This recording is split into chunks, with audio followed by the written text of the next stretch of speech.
Hello, everyone, and welcome to today's CRM Magazine web event brought to you by SmartAction. I'm Bob Fernikes, and I'm the publisher of CRM Magazine, and I'll be the moderator for today's broadcast. Our presentation today is titled State of Self-Service 2021. But before I start, I just want to explain how you can participate in today's live broadcast. At the end of the event, we'll have a question and answer session. So if you have a question during the presentation, just type it into the question box provided and click on the submit button. We'll try to get to as many questions as possible, but if for some reason we can't get to yours during the show, don't worry. We'll follow up with an email response within a few days. Plus, if you'd like to copy the presentation, you can download a PDF from the Handouts tab on the console once the event is archived. And for just participating in today's event, you could win a $100 Amazon gift card. So now to introduce our speakers for today, we've got Brian Morin, CMO at SmartAction. Welcome to the broadcast, Brian. And Helena Chen, Director of Product Marketing at SmartAction. So now I'm going to pass the event over again. Brian, CMO at SmartAction. Welcome to the broadcast, Brian. Yep, thanks, Bob. Great to be here. We always love giving a chance to chat with you and chat with your audience. Also happy to have Helena Chen joining today, who runs product marketing over at SmartAction. While we have folks joining, just to set the table, what we're talking about today are the state of self-service as far as what is the tip of the spear of what's happening right now in this market. The intention of this webinar is to take everything that we've learned and seen evolved in this market space over the last 12 months, and how do we encapsulate that, down to a 30-minute session to show what is happening out in the marketplace, and see how, in some cases, or which cases of these might be applicable to your business. Before we jump in, Helena will share our agenda, because we are talking about 5 big areas, 5 big trends that we've really seen begin to take over in 2021, and we'll dive into each of those. The only context that we'll give about us, if you're joining, you don't know anything about SmartAction, you might be wondering, why are we doing the talking, and what authority do we have in the space to even be talking on the subject that we're talking about today. SmartAction delivers AI-powered virtual agents as a service, and that means that we deliver the full conversational AI technology stack. It's turnkey, it's omni-channel. All of our customers use the voice self-service module. Most of them combine what we do over SMS and chat as well. Or they will do chat on their own and then lean to us for voice self-service, as the complexities involved in voice are certainly more than they are in chat. But I did mention the as-a-service piece. What that means that we don't just deliver the technology and throw it over the fence and wish you good luck. We're not just trying to sell software licenses or seats. We bundle our technology with end-to-end CX services. And when I say end-to-end, I really do mean everything: the design, the build, the ongoing operation. So really, we are stepping in more as a partner than a technology provider. Conversations with machines are complex, as you can imagine, and we believe it requires certain pieces in that technology that we're going to get into just a little bit today to really elevate the experience to what it should be, and also requires experts in their field, not just to build the self-service applications, but to provide the ongoing care and feeding over time, because it's never a case of go live and you're done. So we would say we'd like to think our approach is working for us. We operate the AI-powered CX for more than 100 brands. We're currently the top-ranked conversational solution on Gartner Peer Insights, as ranked by customer reviews of 4.7 out of 5. So if you are interested in our street cred and want to know more about us, but not from us, but from others, that's a good place to start. That's the only plug that we'll give you on SmartAction, just to share with you a little bit of context. And I will hand it over to Helena to dig into just a little bit of an overview of what we're going to talk about today. All right. Thanks, Brian. So first, before we get right into the trends, we're going to start with a little bit of context of what's happening in the customer experience landscape. And then after that, we'll dive right into first talk about the advancements in conversational AI, and specifically what's happening in NLP, natural language processing, and natural language understanding. And then we'll go into what these advancements are facilitating, and that's an increasing complexity in conversations. We'll then dive into the rich media elements that are helping to enhance the customer experience and really make it so much more frictionless. It's just come a long, long way from the text-only chatbot that most of you are familiar with. And then the fourth trend is really seeing that divergence between voice and the chat experience. And then lastly, we will talk about channel switching. What types of conversations may be better suited for chat or text. Good. So with that, I will dive right into what's happening in the CX landscape. So last year was a year of tremendous change for businesses, for employees, really for everyone. And COVID was the catalyst for that. So the pandemic forced many organizations to adopt technologies that would facilitate a digital experience. And one example that comes to mind are hospitals shifting to a telehealth model to virtually care for their patients. And another example would be just brick and mortar stores offering contactless shopping options. So with this shift toward a more digital experience, it's really no surprise that we're also seeing a huge uptick in customer self-service.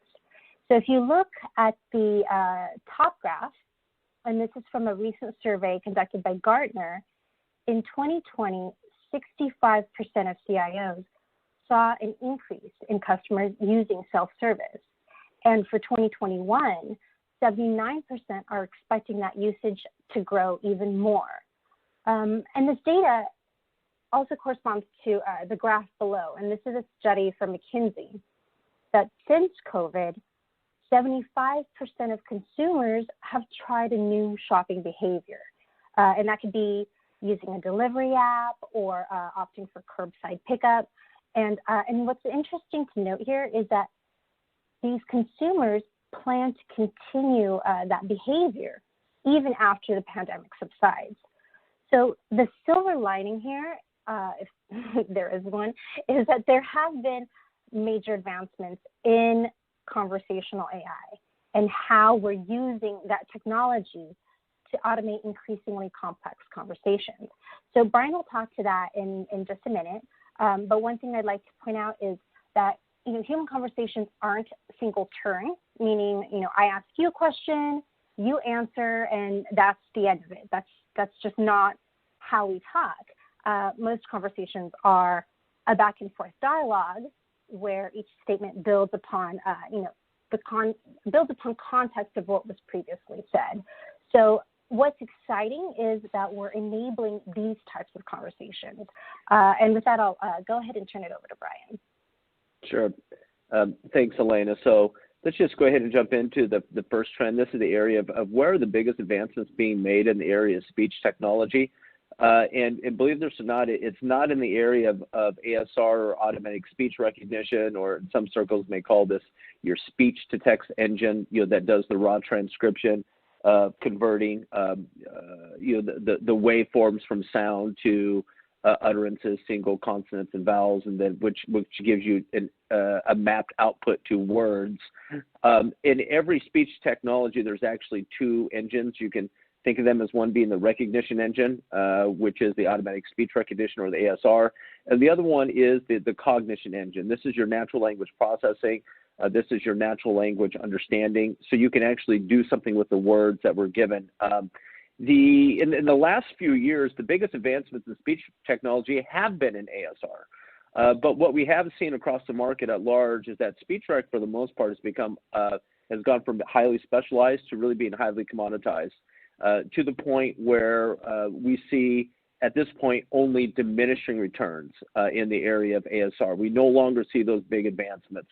There's a lot of talk about how over the last 3 years, we just haven't seen the same pace of change from your Apple Siri or your Google Assistant, where over the last 3 years, has there really been any visible improvement with that technology, even though they have so much more data than they did 3 years ago. And so the real advancements are what's being done as a wrapper around that to what can you do to augment the accuracy that you do get from SpeechRec, because SpeechRec is never 100% right. And there's been some very big advancements in that area of NLP and NLU and really enabling callers to interact with AI in a more natural language fashion, and mechanisms, as we're going to show you, of correcting SpeechRec, even in instances where the SpeechRec is wrong. So rather than give you an eye chart on how this works, I thought, let's just play you a real-world example from a caller calling in a J&B Medical Supplies, you can imagine. These being medical supplies are using intents or grammars that aren't the most common grammars for speech-to-text to hear or understand. And we're going to listen to a case here where even though the speech-to-text transcription was wrong, somehow the AI was able to get it right. And then after we share this example, we'll showcase just a little bit of what's actually going on in this area where we're seeing the big advancements. So this should be playing for you right now. Hi, and thank you for calling J&B Medical Supply. We found an account tied to the phone number you're calling from. I just need to verify some additional information in order to proceed. Please tell me the patient's date of birth, including month, day, and year. December 17th, 1953. In a few words, please tell me how I can assist you today. We order supplies. Am I speaking with Vonda? Yes. Okay, let's go through your items one at a time. Do you need a refill of your diabetic test strips? Yes. Do you need a refill of your diabetic lancets? Yes. Do you need a refill of your diabetic control solution? Yes. Okay, to confirm, you need to reorder diabetic test strips, diabetic lancets, and diabetic control solution. Is this correct? No lancets. Okay, to confirm, you need to reorder diabetic test strips and diabetic control solution. Is this correct? I'm not a single... Yes, I need the lancets. Okay, to confirm, you need to reorder diabetic test strips, diabetic lancets, and diabetic control solution. Is this correct? Yes. Great. Your order will ship within the next 10 days. Thank you for choosing J&B Medical. Have a So if you're listening into that call might have looked easy on the surface, but there's actually a lot of complexity going on behind the scenes to make that call work as it should. And there are a couple of different things to notice here. The first is that this does show a true natural language conversation. The caller is able to change her mind on the fly by taking an order out, and change her mind again, and then put the order back in. And even though while you're listening, you may not have noticed, I think you might realize this now, that it was just as easy for her to do that as if she were talking to a human. If we were to rewind back in time when this technology was first hitting the marketplace, this is a big jump, a big leap from what that technology was able to do. In the past, the way someone might craft that conversation is to have to go one by one and re-verify everything one by one with a yes/no question, so you can see the advancement in the level of reducing the level of effort for somebody to get something done by having the ability to to parse complex sentences. But there's another element to this that you can't see happening in the background, and that's how the speech-to-text engine, or the ASR engine, got the transcription wrong. When she said lancets, the SpeechRec transcribed two words. It transcribed lancets. And in times past, this would have resulted in a failed call and would have been transferred over to a live agent. But in this instance, even though the speech-to-text transcription was wrong, here's where we're getting into the advancements in NLU. How was the virtual agent then able to actually get it right? Well, in customer service, you can do something unique. You can predict what the caller might say in response to a question. So in this case, we knew that we were listening for only medical supplies. And so we were able to tune the NLU engine to only listen for medical supplies that are in the J&B Med inventory. And here's what's even more important.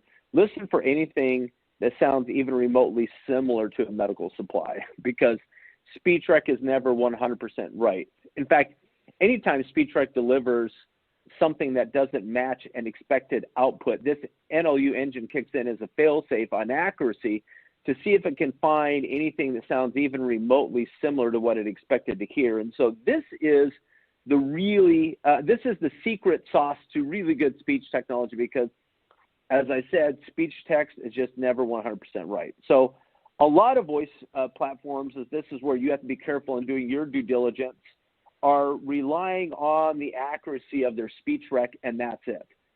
And the main reason for that is because they're trying to be a general purpose, software platform or voice API that has to be all things to all people.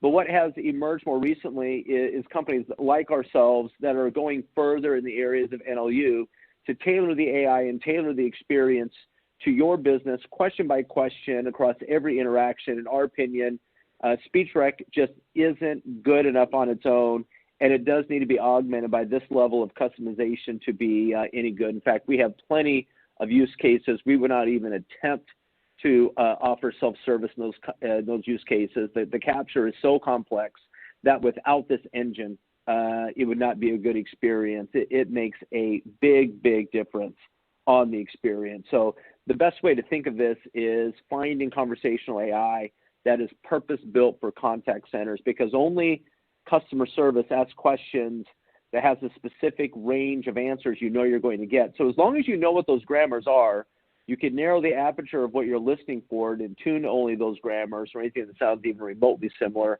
And that's what's really dialing up the accuracy. So if you've had an experience with a system where you had a wow self-service experience, there's a high likelihood that it was doing more and relying on more than just SpeechRec only to deliver that experience. So Helena, let me throw it over to you for what we see as big trend number 2 in the state of self-service for 2021. Great, thanks, Brian. So previously, a virtual agent would only be able to help existing customers make an appointment let me take a step back here. So yeah, the advancements that you were talking about, it's really showing that the virtual agents is able to handle that increasing complexity. And when I talk about complexity, it's not a bad thing by any means. So this is the example here that we'd like to showcase first is a conversation flow for an appointment service. So previously, the virtual agent would only be able to help existing customers either make a new appointment or change an existing one. And if it was a new customer who wasn't in the system, they'd have to be transferred over to a live agent. But with those advancements that Brian had talked about, we're able to automate scheduling that's really a first of its kind, because for an auto dealership, scheduling a service appointment isn't as simple as just, taking down a name and finding an available time slot. So if it's a new customer, they're not in a system. The virtual agent has to create a new profile, capture the person's first and last name, their telephone number, and their vehicle make and model. So that in of itself is difficult to capture correctly. But with our NLU, the natural language understanding engine, augmenting that speech rec, we're able to do it and do it with a very high degree of accuracy. And secondly, we're also able to capture the intent, the reason why they're calling, in addition to helping them schedule the appointment. And then we're able to follow up with an outbound reminder that also provides the option for the customer to either confirm, change, or cancel their appointment. In fact, Helena, I should go ahead and just insert, Helena, that in times past, there's a reason why new customer capture was never done before. And that's because you could do existing customer to a high degree of accuracy because you're triangulating data that's already on file. In the area of a new customer, you're not triangulating any data. You're doing a net new complex capture, and that was just far beyond what systems could do, reasonably well. And since now that we've seen such advancements in the area of ASR and NLP and NLU, this is what enables, like in the case of companies like ourselves, to do like net new name capture, first name and last name, and capture that at a degree of 95% accuracy. Exactly. Yeah, it's much more difficult to start with a blank slate than if you already have that existing information that you can confirm. Right. If you can go ahead and move to the next example. So here on screen, I'd like to showcase is a real estate example that we recently went live with. So as you can see, this is a returning caller, and our virtual agent is able to match the person's name with their telephone number to, one, give a personalized greeting. And the complexity I'd like to call out here is with the intent, because it's really the intent that's going to drive the conversation flow. So in this example, the caller is asking for home information, and our virtual agent then asks if it's about the same house that she had inquired about before. So we're maintaining context from the previous conversation to deliver a personalized experience that's also relevant to the customer. And if the caller says yes, then the virtual agent will proceed with providing information on the home. But if the caller says no, it's a different house, we're able to ask a series of questions that will narrow that list down until we get the right house. And once that's done, we're also able to do a quick check to make sure the house is still on the market, in addition to providing the information that she was asking for, number of bedrooms, number of bathrooms, cost to rent, etc. So what I'd like to point out here is that even though the caller's request had been fulfilled, the conversation doesn't end there. Because the caller was expressing interest, our virtual agent knows to follow up that interaction with, would you like to schedule a tour? And if the call had been about something else, for example, maintenance request or making a payment, the virtual agent would not use that same follow-up question. So this is subtle, but it's these nuances that are enhancing the customer experience and really showcasing, how virtual agents are able to have increasingly complex and dynamic conversations, which Brian will talk to next. Well, so this would be the last example of that, and then we will shift over and show a little bit of what's the very latest in the rich media experience that people are getting over chat. But this is one more voice example of increased complexity. And mind you, we're cognizant of time. We're just 5 minutes away from the bottom of the hour. So I would encourage the audience, for those listening in, if you haven't typed in your comment or question, go ahead and get it in, and we will field all of those once we do reach the bottom of the hour. The last two trends I think we can cover very, very quickly. But just to give the quick overview, this is an example I like where in times past this would not have been possible, but it's possible now with the advancements in speech rec and NLP and NLU. This is Electrolux. They're the second largest appliance manufacturer in the world. Brands like Frigidaire and Westinghouse and more. When somebody is calling in, we do a natural language front door where we capture their intent, natural language, we authenticate. And if we find that they're calling about returns, we're going to do a complex capture of model number and serial number. So that way we can register the product, and we can also triangulate its warranty and the specifications of that warranty. And the model number and serial number, those are alphanumeric in nature. There's not a lot companies that are doing that alphanumeric in nature capture, but we're doing a lot of that now. which just goes to show, how far these accuracy rates have gone. But before we even qualify somebody for a return, we step them through a tier 0, troubleshooting. It's a linear set of questions and efforts that we ask of them.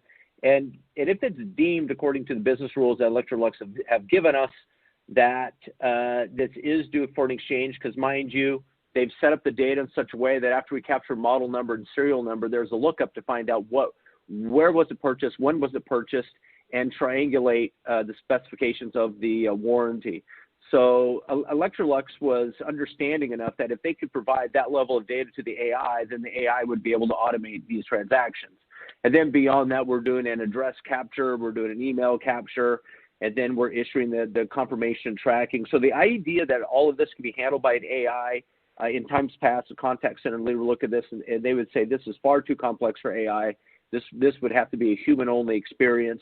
You can see how we've really reached a tipping point with AI with this example and the last couple examples that Helena gave, that as long as the interaction is linear or somewhat linear in nature, what we would call transactional, even though it's complex, it's transactional. And that makes it a great candidate for AI automation. So, Helena, you do a lot in this area with rich media elements as it pertains to chat. This is really the new wave of where chat is going and where we see our clients going. Let's talk about it. Yep. So this is our third trend, incorporating rich media. And by rich media, I'm talking about any kind of visual content that's going to help move the conversation forward. So these things can be things like image carousels or quick reply buttons or date and time scroller, to name a few. And what all these features have in common is that it really minimizes the need to type out responses. The user simply points and clicks or taps their selection. And the benefit of doing this is twofold. First, it's allowing for much faster resolution. And this is especially true if you're on a mobile device. You don't want to be sitting there having to, type out, open-ended questions. But secondly, by narrowing the scope of options to choose from, you're guiding the customer down the most optimal path. So, in other words, when or if you are asking open-ended questions, you're allowing users to respond in ways that the chatbot may not be equipped to handle. And so having these predetermined responses, you're avoiding that possibility of a dead-end conversation. And one element I haven't mentioned yet is providing feedback or a survey option. So when users visit your website, your chatbot proactively engages them in a conversation to resolve their issue. And immediately after that can obtain feedback on that experience. So for customer-centric organizations, that kind of immediate feedback is incredibly valuable. You can promptly address any customer pain points or make changes to better manage those customer expectations. And just to summarize, the takeaway here is that these different elements help with different types of interactions and really help to drive customer engagement, because at the end of the day, it's really about creating an experience that's as frictionless as possible. And Brian will talk to. Yeah. Well, thanks, Helena. I'll just. I'm sorry, didn't mean to step on your toes. I was just going to jump right in, because the trend that Helena is talking about has actually lent itself toward this very next trend. And there's just a single slide on this, and that has to do with the divergence between voice and chat experiences. On the chat side, you can see that we're moving away from asking any user to actually type or text on their phone. Users do not want to have to type or text on their phone if they can simply point, click, touch, or scroll. That makes that experience so much faster. But what it does mean is it means there's now a divergence in voice and chat experiences. And you might remember that if we just, even as much as 2 years ago, you would see a trend that was about the unification of voice and chat experiences. Well, the latest trend now is actually completely counterculture to that. It couldn't be more opposite. to say no. The experience you get in voice is a very different experience that you get in chat. Now, the only unification that you might have is using a platform where you're leveraging the same APIs, but you're absolutely delivering a different kind of experience to match the channel that the customer is engaging you on. And finally, this area of channel switching, and we're up on time, so we will be throwing it over to Bob and moving to Q&A. But I should mention, this is a brand new trend we've never seen before. We've seen this bubble up just in the last 12 months, and really in large part due to the emergence of rich media elements related to chat. We've identified that there are certain self-service experiences that are just better over chat than they are over voice. And so sometimes if you have somebody who's calling in over your voice channel, that means if the self-service experience isn't good over voice, there's no way to deflect. And so you can see on screen as an example what we did for the National COVID-19 hotline, where we deemed that the triage experience over voice was just a bad experience. There was a number of questions, there's a number of fixed responses to each of those questions that would have to be listed out, and it was enormously tiresome to even attempt to build that over voice.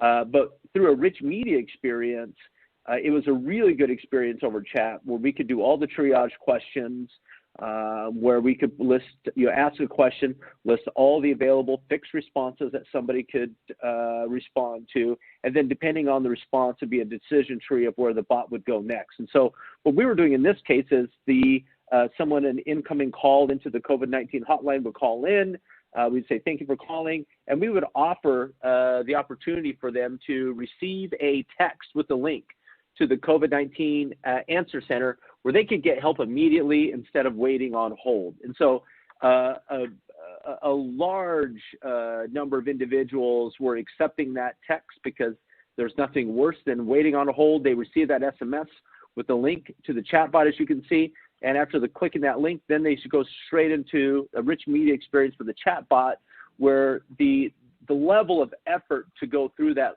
triage is much less over chat than it is on voice. So this is just another really good example of what we do see emerging, where some experiences are better over chat.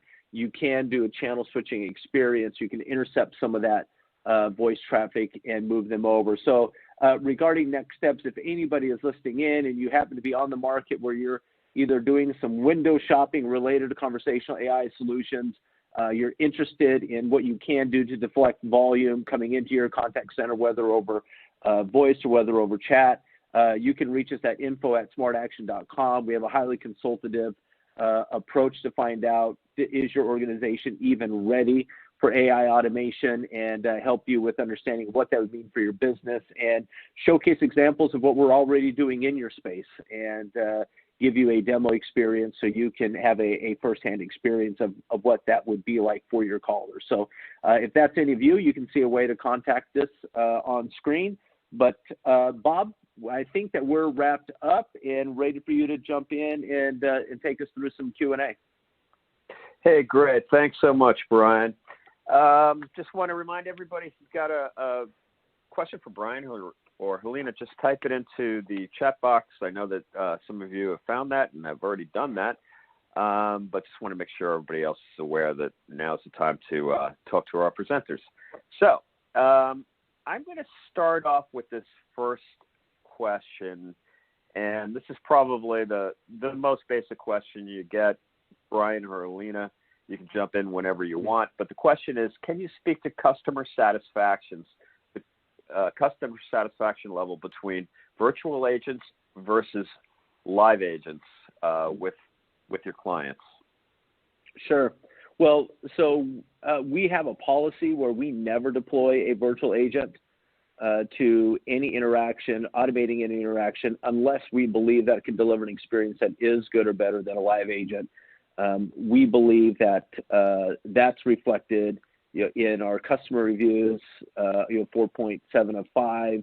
It's reflected in our 18 published case studies. We're all cite the CSAT with our AI agent to be as good as their live agent, or if not better. And this is not because the AI is better than the human. I don't want to cross that boundary. It just means that there are certain interactions where the experience you can get with AI is as good as the experience you can get from a human.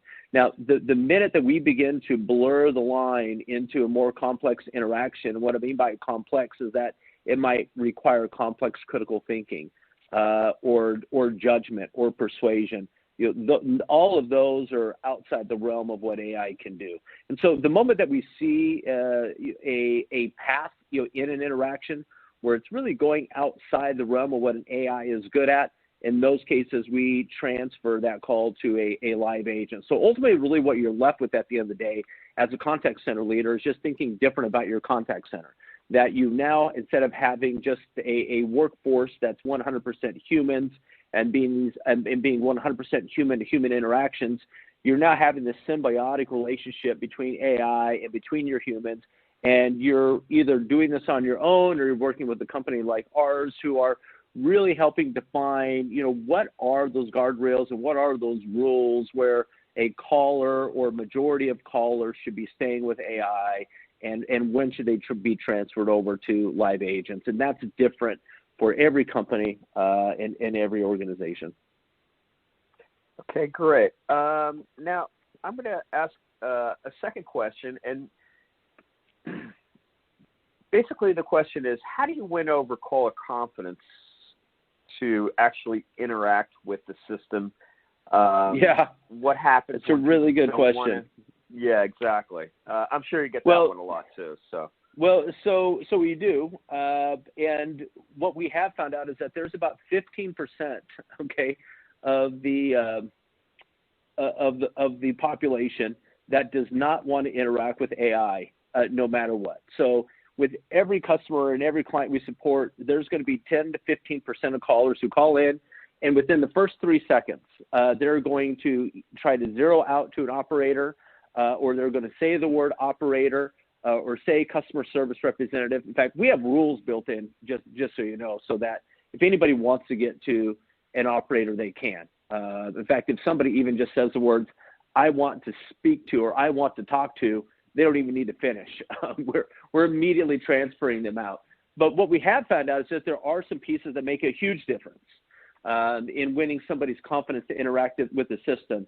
First of all, it's talking to them in a voice that sounds like a human. I think we've all had experiences calling in and you hear something that sounds robotic. The moment that you hear something that sounds robotic, you immediately assume that it's not as intelligent or that it's not intelligent enough to help. The second thing that we do, Bob, is that we're always going to personalize the discussion. We're going to let them know that we know who they are, address them by first name, and we're going to attempt to do anything that shows a layer of intelligence between them and the live agent to give them the confidence to self-serve instead of waiting on a hold. And one of the pieces that we do is in the area of prediction. We have algorithms that will triangulate across a number of data points, customer data points, and when they call in, we can oftentimes guess with high likelihood the reason why they're calling. It might be a recent order, they might be past due on a payment. There's any number of triggers that we can identify. But even if the AI is wrong about what they're calling about, they're impressed that the AI even knows that much about them, and they have a tendency to go ahead and at least make an attempt to self-serve. And what we have found is if somebody interacts with AI in a brand one time and they have a bad experience that one time, they're going to zero out and ask for an operator every time. But if you can convince them to interact with AI at least once, and it's a good experience, every time that they call in, they will always choose that option over waiting on hold. Great. You might have some trouble convincing my wife. She had a bad experience 20 years ago, and she zeroes out every time. Well, so my parents, they belong in that 15% group as well. Right. Yeah. All right, great. Here's a question from Anthony, and his question is, okay, so first of all, he works in healthcare call center setting, appointments, refills, call routings to clinics. So just to set the stage, that's where he's coming from. And his question is, are you seeing any industries where the adoption of self-service has been significantly slow? Okay, I read that. I thought it was going to say fast, but do you see any industries that, are lagging behind Yeah. that shouldn't be? Yeah. Well, he's coming from the healthcare space. Right. So we would put the healthcare space nearly at the top of that list. Okay. We would put government probably at the very top. I think government is technically at the very top on everybody's list, no matter what industry you're talking about. They're the last adopters. But for Right. healthcare, there are a number of challenges related to the area of healthcare where they have a tendency to be much slower in the adoption of technology. But we would be hard pressed to actually call out any other sectors outside of those as being slow. Okay, great. So, here's another question that I'm sure you get a lot as well. This person wants to know if they can start small, probably, gain some small wins and then grow over time, or are these just by their very nature, need to be very big, complex implementations right from the get-go? Yeah. So again, that is also a common one. I would say for us, 80% of the time, at least in our case, I can't speak for others, but in our case, it's almost always starting small, identifying the lowest hanging fruit for automation, which is almost generally what we call intelligent front door, where you're getting a natural language greeting, you're capturing someone's intent in natural language, you're authenticating them, and then you're transferring them over to a live agent.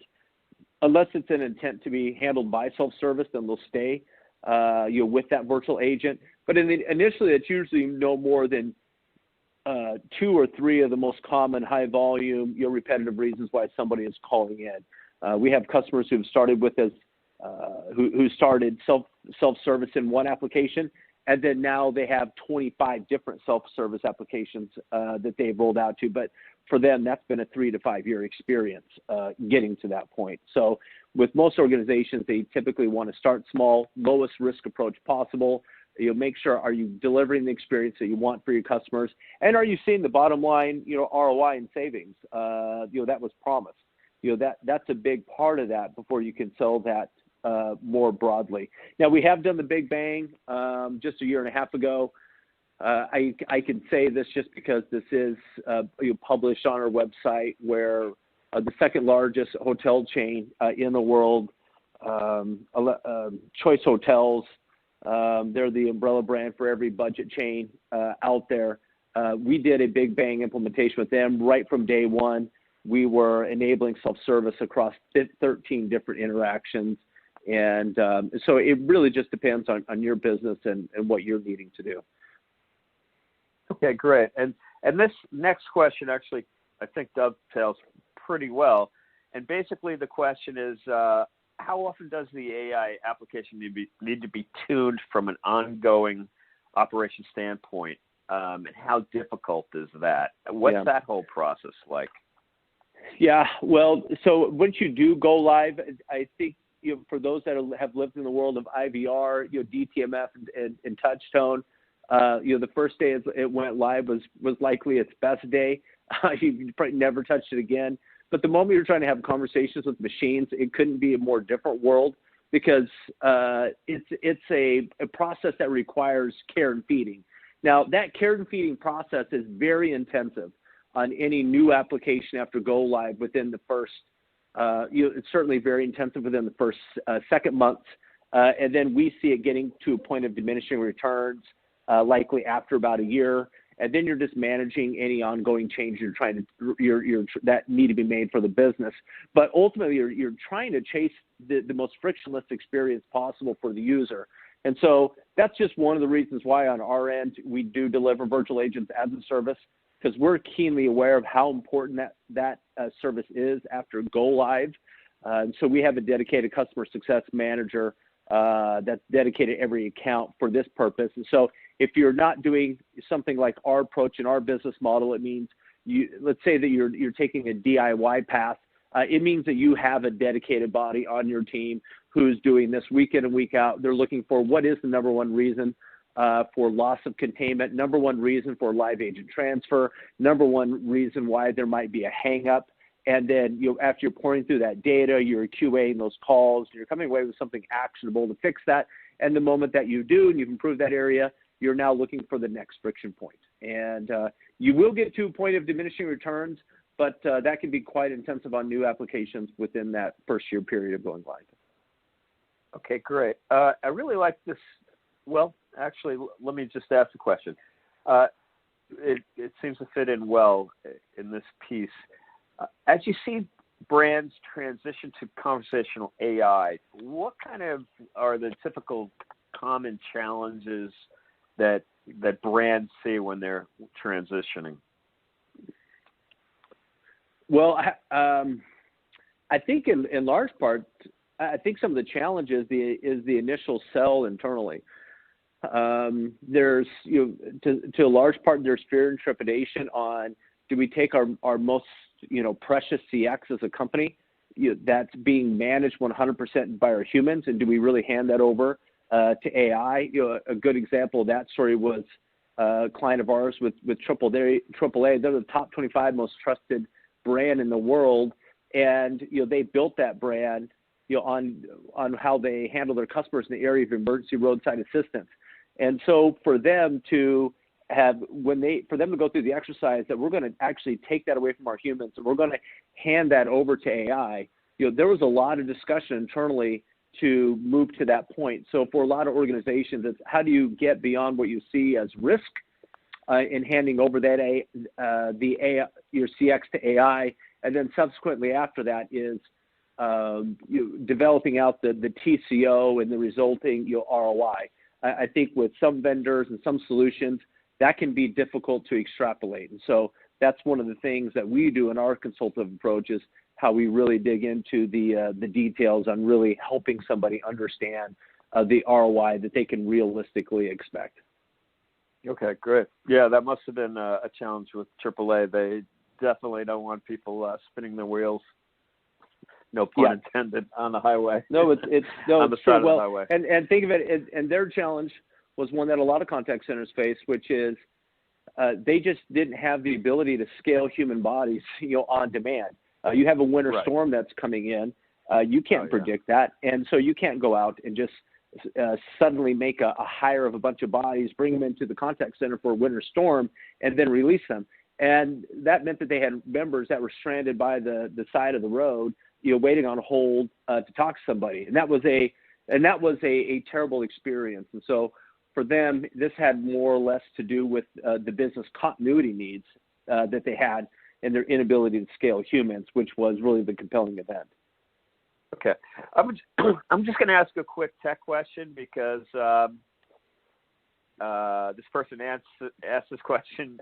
Probably the first question. Let's see if we can get stumped. All right. All right. So the question is, what kind of standards, and then he has interoperability in parentheses, were built into the voice recognition software? And I'm not sure why he's asking that, but we can always follow up with an email to this person if you want. It might be asked just because wondering, are we doing something that's purely our own on the speech rec side, that we have to integrate into their systems or whatever platform play they have, and in our case, that's not the case. Our interoperability has to do with the telephony infrastructure and whatever contact center platform that you're on, and we do integrate with all the major players because at least in the case of our solution.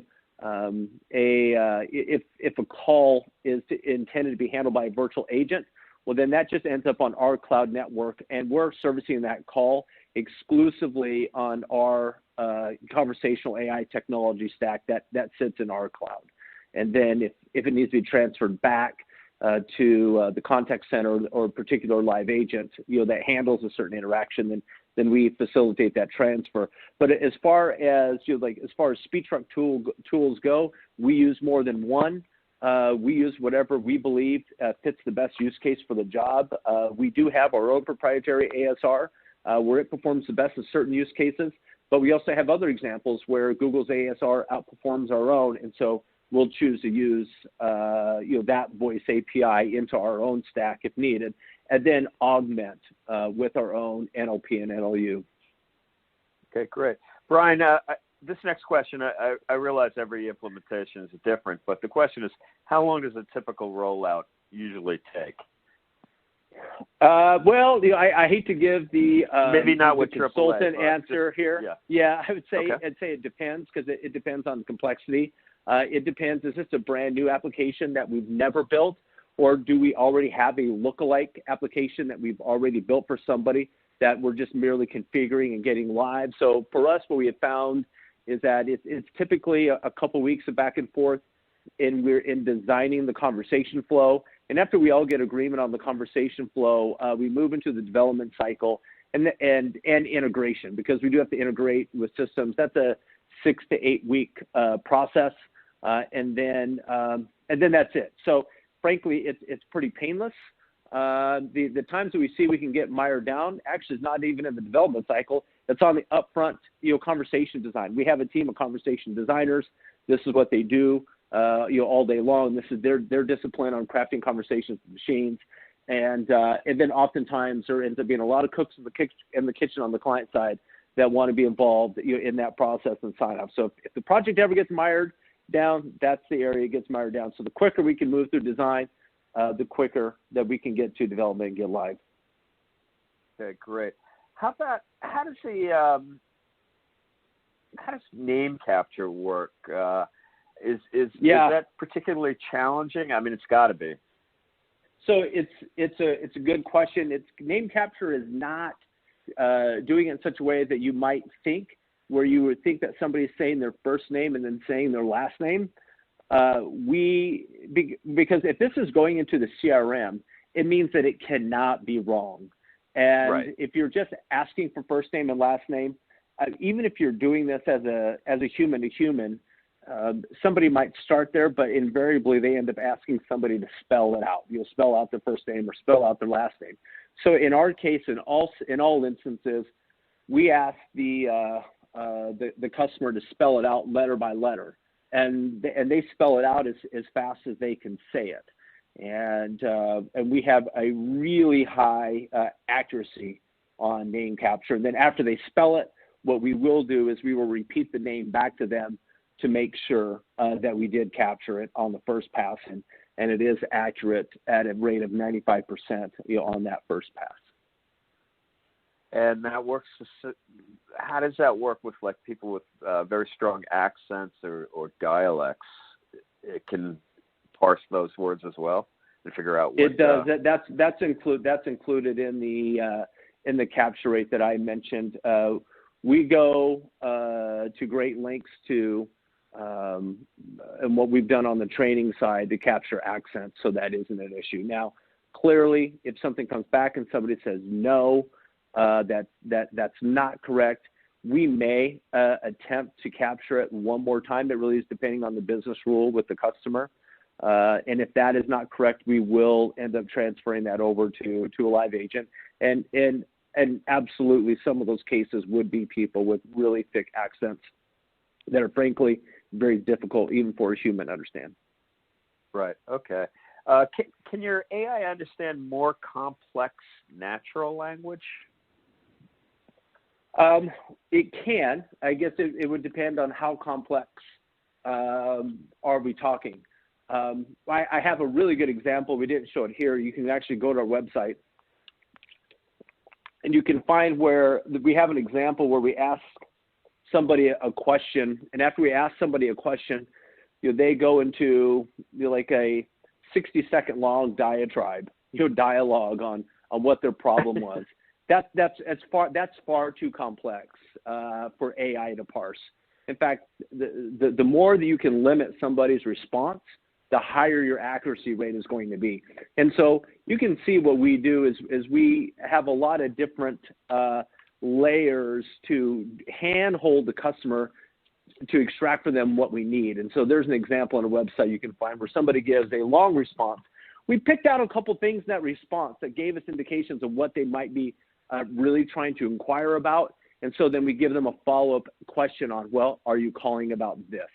And then we can get a designation, positive or negative designation on that.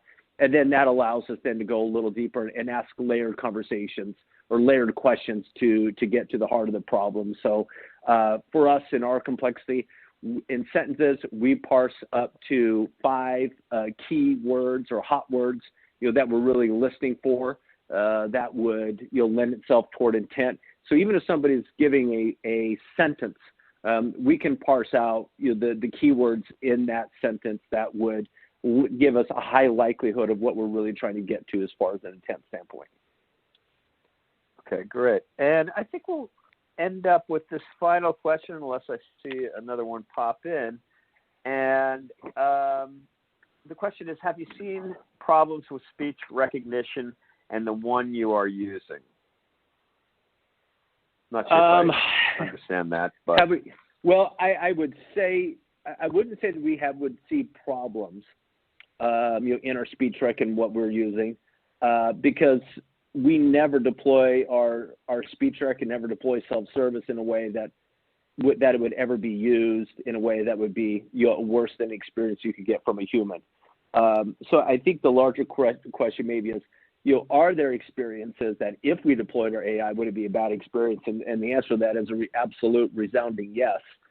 Just as an example, we're in and I can't show the name, but we're in deployment with a quick service restaurant that has a limited menu of options. Now, I say limited, there's some complex capture there.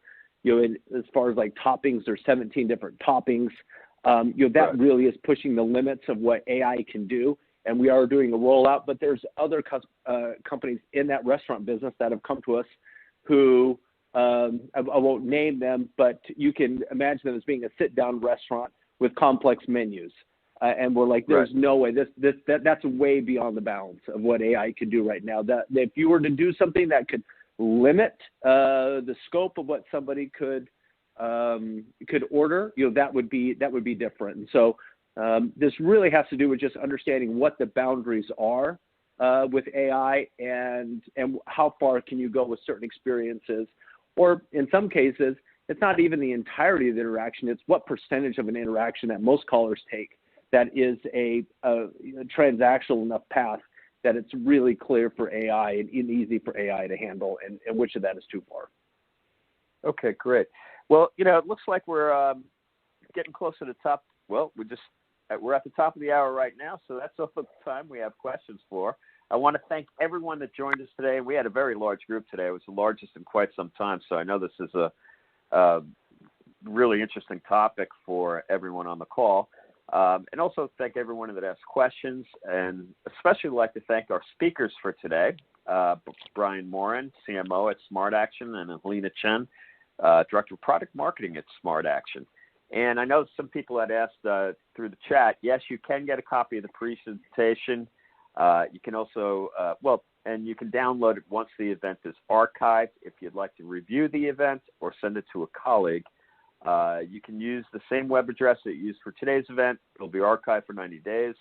But don't worry, we'll send you an email tomorrow once the archive is up. You can hit it and download the presentation from the handouts tab.